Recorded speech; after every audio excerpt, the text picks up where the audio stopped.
1 Coríntios 11, 23. Pois recebi do Senhor o que também entreguei a vocês, que o Senhor Jesus, na noite em que foi traído, tomou o pão, e tendo dado graças, partiu e disse: isto é o meu corpo, que é dado em favor de vós.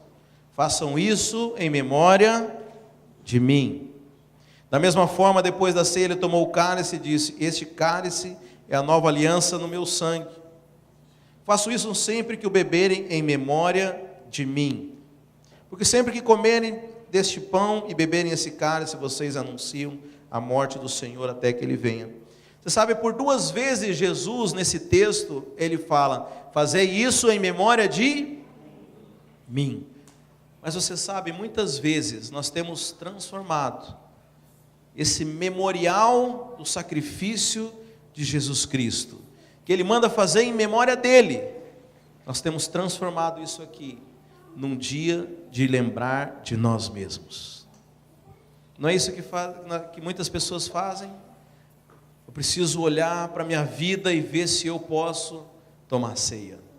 Em outras palavras, eu preciso saber se eu estou em pecado para eu poder participar da ceia. Mas veja, Jesus Cristo disse que a ceia não é dia de você lembrar de você, mas é dia de você lembrar do sacrifício que lavou você dos seus pecados. Agora, é interessante que no Velho Testamento, o dia onde se celebrava o perdão dos pecados, a Bíblia fala que era o dia era em memorial dos pecados. Então muitas pessoas ainda repetem o padrão da velha aliança, e diante da ceia é o dia deles lembrarem dos seus pecados. Mas Jesus fala que é para você fazer isso em memória dele, e não dos seus pecados. Ah, pastor, mas o apóstolo Paulo fala que todo aquele que beber da ceia indignamente, bebe para sua própria condenação. Vamos ler? Está em seguida aqui do texto que nós lemos. Portanto, no 27, todo aquele que comer o pão ou beber o cálice do Senhor indignamente, será culpado de pecar contra o corpo e o sangue do Senhor. Examine-se cada um a si mesmo, e então coma do pão e beba do cálice. Pois quem come e bebe sem discernir o corpo do Senhor, come e bebe para sua própria condenação. Por isso há entre vocês muitos fracos e doentes, e vários já dormiram, ou seja, vários já morreram. Você vê que tem até uma ameaça no final, né? Muitos crentes interpretam. Mas o apóstolo Paulo, ele fala que você pode fazer isso aqui indignamente. E muitas pessoas interpretam isso, achando que, e falam assim: pastor, eu não sou digno da ceia do Senhor. Achando que é uma forma de piedade, uma forma de ser de alguém muito piedoso, muito humilde. Senhor, pastor, eu não posso tomar a ceia do Senhor, porque eu sou indigno. Ora, eu quero dizer para você que todos nós somos indignos do sangue de Cristo, mas Ele nos deu de presente o seu sangue. O que o apóstolo Paulo está dizendo que você não pode fazer indignamente, ou seja, é a maneira como você toma a ceia que pode ser indigna ou não. Não é com relação a quem toma. Lembra que eu falei a respeito do cordeiro, o sacerdote, se você morasse se você vivesse nos tempos do Velho Testamento e fosse diante do sacerdote, uma vez por ano entregar um cordeiro para poder perdoar os seus pecados, o sacerdote não ia olhar para você, não ia olhar para os seus pecados, ele ia olhar para o cordeiro que você levou diante dele. Ele ia examinar aquele cordeiro. Se aquele cordeiro tivesse algum defeito, ele ia falar: não, eu não posso aceitar esse cordeiro. Mas se o cordeiro estivesse perfeito, o sacrifício era aceito e você estava perdoado. Você entende? A questão de pecados, a nossa relação com Deus, ela não tem nada a ver conosco, ela tem tudo a ver com Cristo Jesus, que é o nosso cordeiro, que é o nosso sacrifício. Não depende do ofertante, depende da oferta. Depende do sacrifício que foi entregue. A Bíblia fala que Jesus Cristo foi o sacrifício perfeito. O Pai se agradou de Cristo. Ele aceitou a nossa oferta, por isso nós fomos purificados. Não importa o que você fez, não há pecado que o sangue de Jesus Cristo não tenha poder para cobrir. Então não tem nada a ver com aquele que toma a ceia também. Não é uma questão de você ser digno ou não. Aliás, nós temos um grande problema aqui. Porque se você pensa dessa forma, e você fala assim, eu tenho pecado na minha vida, por isso eu sou indigno de tomar a ceia. Então você está dizendo que, por ser pecador, e você está recusando o sangue de Cristo, que era a única coisa que poderia te tirar dessa condição. Nós temos um problema. Mas se você acha que, se você tem esse pensamento, e acha que você é digno da ceia, nós temos um problema maior ainda. Porque você está falando assim, eu não tenho pecado, e por isso eu posso ir lá me servir. Totalmente errada essa base. Então a questão não é aquele que vai tomar a ceia, isso não importa. O que importa é a maneira como você faz isso. Se você está tomando a ceia de forma digna ou indigna. Mas pastor, o que é tomar a ceia de forma digna ou indigna então? O apóstolo Paulo diz logo em seguida, ele fala assim, aquele que faz isso sem discernir o corpo de Cristo. Vamos ler aqui, 27. Portanto, todo aquele que comer o pão ou beber o cálice do Senhor indignamente, ou seja, de maneira errada, será culpado de pecar contra o corpo e o sangue do Senhor. Examine-se cada um a si mesmo, então coma do pão e beba do cálice. Pois quem come e bebe sem discernir o corpo, come e bebe para sua própria condenação. Ou seja, você, não é com você, mas a maneira como você toma a ceia, pode ser indigna. E quando que a maneira de eu tomar a ceia, como que eu posso incorrer nisso? Como que eu posso ser indigno ao tomar a ceia? Quando eu não tenho discernimento, quando eu não tenho entendimento, quando eu faço de forma displicente, sem entender o significado da ceia do Senhor. Em outras palavras, quando eu faço isso sem discernir o corpo. Lembra que Jesus acabou de falar que este pão representa o meu corpo. Então, quando eu não tenho esse discernimento, eu estou tomando a ceia indignamente. E aí o apóstolo Paulo continua. Ele diz o seguinte: é por isso que há entre vocês muitos fracos e doentes, e outros já dormem. Você sabe, dormir na Bíblia fala sobre morte. E outros já morreram. Não é que Deus castigou eles, não. É porque eles tomavam da ceia sem discernir que isso aqui era o corpo de Cristo.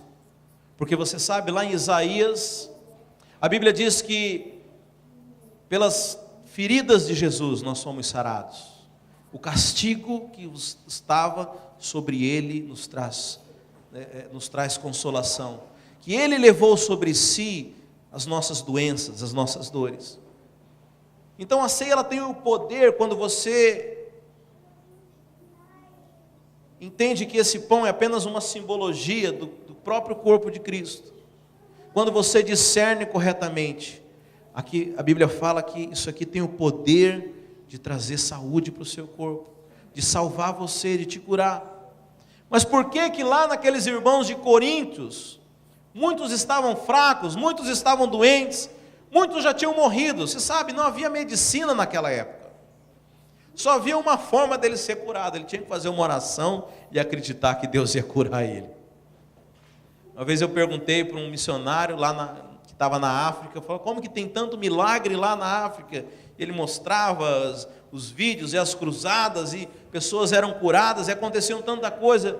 Ele falou, olha, sabe por que tem tanto milagre? Porque ou Deus faz o milagre ou o cara morre. A gente aqui, na verdade, não dá muita chance para Deus fazer milagre, né? Está com uma dor de cabeça, toma uma aspirina. Está com não sei o quê, faz não sei o quê. Lá não tem isso, irmãos. Ou Deus cura ou você morre. E era assim no Velho Testamento. Então o apóstolo Paulo fala, olha, diante de vocês está o corpo de Cristo, que é cura para você, que é salvação para a sua vida. Mas muitos estão doentes porque não entenderam isso. Não entenderam o significado da ceia do Senhor, não discerniram, não tiveram entendimento espiritual. Nós precisamos, irmãos, ter entendimento espiritual. É legal que o apóstolo Paulo, você olha todas as orações dele escritas na Bíblia, ele fala assim, eu oro para que vocês tenham revelação. Oro para que vocês tenham revelação. O apóstolo Paulo não ficava falando, olha, eu estou orando aqui para você não pecar, para você não escorregar, para você não desviar. Não, o apóstolo Paulo não ora por nada disso. Só para que as pessoas tenham revelação. Sabe, se você tiver revelação das coisas de Deus, você não peca. Se você tiver revelação das coisas de Deus, você não se afasta da igreja. Se você tiver revelação das coisas espirituais, você vai andar corretamente. Porque o que nos falta é revelação da parte de Deus. Muitos de nós, apesar de termos esse compromisso no domingo aqui, vivemos uma vida ignorando as coisas espirituais. Vivemos displicentemente, ignorando que há um ambiente espiritual que governa as coisas naturais e que são muito maiores do que esse mundo presente que nós estamos vivendo. Quando nós tivermos revelação disso, irmãos, não precisa mais de pastor, não precisa mais de nada, você está resolvido. Tudo que os crentes precisam é de revelação da parte de Deus. O que Jesus fez com os seus discípulos? Apenas trouxe a revelação do céu para eles. A revelação do Espírito Santo, a clareza das coisas espirituais. A Bíblia fala que a nossa luta não é contra carne e sangue, ou seja, não é contra as coisas visíveis, naturais, palpáveis, mas é uma luta no ambiente espiritual, contra principados, potestades, nas regiões celestiais. Mas muitas vezes, por não ter revelação disso, nós achamos que o negócio é natural. Não é o fulano lá que é chato. Problema no casamento, todo mundo tem. Isso acontece com todo mundo, pastor, doença, nós estamos aqui, olha, isso aí não é capeta não, isso aí tem lá um nome que a psicologia diagnosticou, tudo é natural. A Bíblia chama essas pessoas de o homem carnal, porque ele vive no ambiente da carne, no ambiente natural. Nós precisamos ser homens e mulheres espirituais. Eu me lembro que uma vez eu fui dar aula no seminário, e era sobre uma matéria sobre recuperação de vícios, e eu comecei a explicar o entendimento segundo a Bíblia, a respeito de influências espirituais. Você sabe, as pessoas levavam as pessoas para serem curadas para Jesus, e ele expulsava aquilo. Então, alguma coisa, tem uma relação espiritual. E nessa turma de seminaristas tinha uma pessoa que tinha formação de psicóloga, de psicologia. E eu ia falando, você sabe, você via na cara da pessoa que ela estava meio contrariada. Mas isso aqui a psicologia entende. Falou, irmã, chegou uma hora que eu perdi a paz. Eu falei, irmã, vamos fazer o seguinte. Se o cara quiser uma explicação psicológica, ele vai procurar um psicológico. Se ele vier procurar a igreja, é porque ele quer uma explicação diferente. Então você deixa isso aí para quando o cara te procurar lá. Nós não podemos ter a mesma resposta do mundo, porque nós somos a igreja. Falar das coisas naturais, as pessoas no mundo já falam, irmãos. Nós somos a igreja do Senhor, nós tivemos os nossos olhos abertos, nós recebemos o Espírito Santo, não podemos ter o mesmo padrão de pensamento natural das coisas. O apóstolo Paulo fala para os coríntios, olha, eu queria falar muita coisa para vocês, mas vocês são meninos na fé, vocês são carnais, eu tive que dar como leite espiritual, eu queria falar tanta coisa. Deus fala assim para você, olha, eu queria fazer tanta coisa na sua vida, mas você ainda não entende, você ainda tem uma cabeça de menino, uma pessoa que não entende as coisas espirituais, você ainda pensa de forma natural. Então a Bíblia fala que a nossa luta não é contra carne e sangue, mas é contra as coisas espirituais, e muitas vezes nós estamos apenas vivendo no mundo natural, sem perceber as coisas, sem discernir as coisas espirituais, que a Bíblia fala que as coisas espirituais se discernem espiritualmente. Sabe, é tempo de nós acordarmos como igreja e termos a percepção e as revelações, porque o Senhor, Ele tem tantas coisas para que nós avancemos e cresçamos, mas depende de nós adquirirmos essa maturidade espiritual para entender as coisas de Deus. E essa aqui é uma delas, irmãos, é a principal delas. Isso aqui é uma ordenança do Senhor. Ele diz assim, fazei isso todas as vezes que vocês se reunirem, em memória de mim. Está na hora de nós entendermos que não é em memória de nós, é em memória de Jesus. Porque todas as vezes que você olha para você, você já tirou os seus olhos da cruz. Todas as vezes que você fala, e eu falei, né? Nós temos dois problemas. A pessoa, ela acha que hoje é um dia de lembrar dos seus pecados. Não, hoje é um dia de lembrar daquele que perdoou os seus pecados. Do sangue de Cristo. Mas a Bíblia fala que Satanás, o acusador, ele está dia e noite nos acusando. Sabe, não é fácil você lembrar disso. Por isso que Jesus falou, faz isso toda vez. Lembra toda vez. Sabe, porque tem verdades que nós precisamos todos os dias estar lembrando. Porque o inimigo, ele está todos os dias nos acusando. Olha lá, agora vai ser crente. Agora você vai na igreja, né? E a maneira do diabo nos acusar é apontando para a nossa justiça própria, para o nosso pecado. Mas isso não tem nada a ver com o cristianismo. Isso não tem nada a ver. Talvez isso tenha mais sentido na religião dos fariseus. Talvez isso tenha mais sentido em qualquer religião, menos no cristianismo. Porque você sabe, toda religião ela é baseada no comportamento da pessoa. Né? Como a gente aprende quando criança, se menino comportar, papai do céu vai te abençoar. Mas o cristianismo não é isso. Papai do céu já viu que você não dava conta. Mesmo assim ele te amou e enviou o seu próprio filho para fazer aquilo que você não deu conta de fazer. Pois quer saber, desiste de tentar então. Isso é libertador. Você sabe, a Bíblia fala que a cruz de Cristo era escândalo para o judeu e loucura para o gentio. Sabe por que é escândalo? Porque uma coisa é você falar, Deus que ama aquele que está bonitinho, cheirosinho, comportado, bem vestido. Agora você falar que Deus ama o pecador que está no lamaçal, isso é escândalo para um judeu, isso é loucura para o gentio. As pessoas do mundo não conseguem entender esse amor, irmãos. Isso é escândalo. Essa é a cruz de Cristo. Aquele que ama o pecador, aquele que abençoa o que não merece. Isso é a graça de Deus, isso é o favor. Portanto, quando nós nos achegamos diante da cruz de Cristo, quando nós nos separamos esse tempo para lembrar daquilo que Cristo fez, nós estamos lembrando que Cristo se entregou. A Bíblia diz que como ovelha muda ele foi levado ao matadouro. Cristo, a Bíblia diz que ele não pecou em momento algum. A Bíblia fala que ele teve semelhança de pecado, ele teve semelhança de ser humano, porque ele habitou nessa terra como nós. Em tudo foi tentado, mas ele não teve pecado, porque a ovelha precisava ser perfeita, precisava ser sem mácula. E ele foi entregue, mas a Bíblia diz que, veja, no Velho Testamento, o animal que era sacrificado pelo perdão dos pecados era por 1 ano.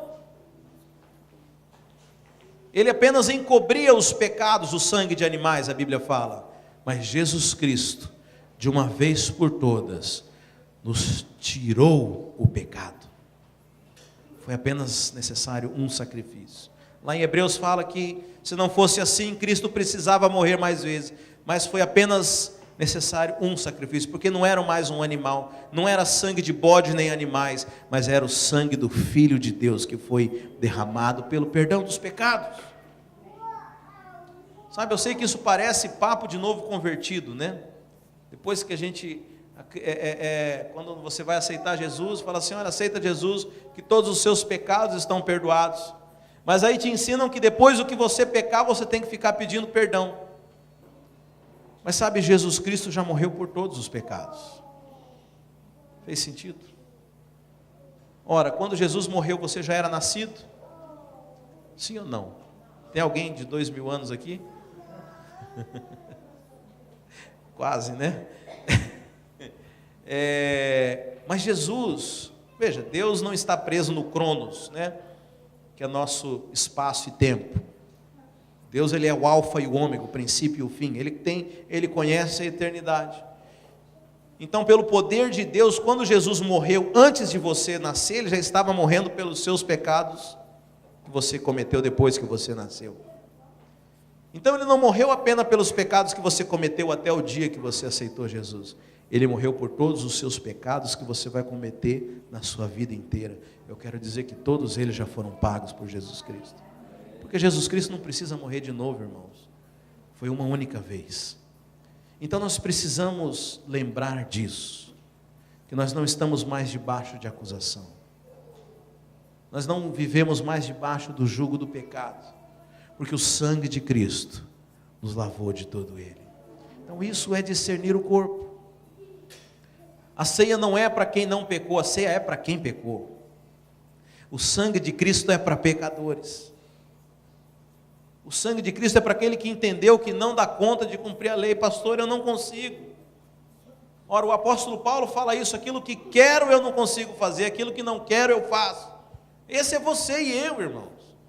Porque no nosso corpo, a Bíblia fala, não habita bem algum. Infelizmente, o nosso espírito é salvo, mas a nossa carne ainda é escrava do pecado. Então eu não dou conta. Bem, é para você que não dá conta que Jesus Cristo morreu no seu lugar.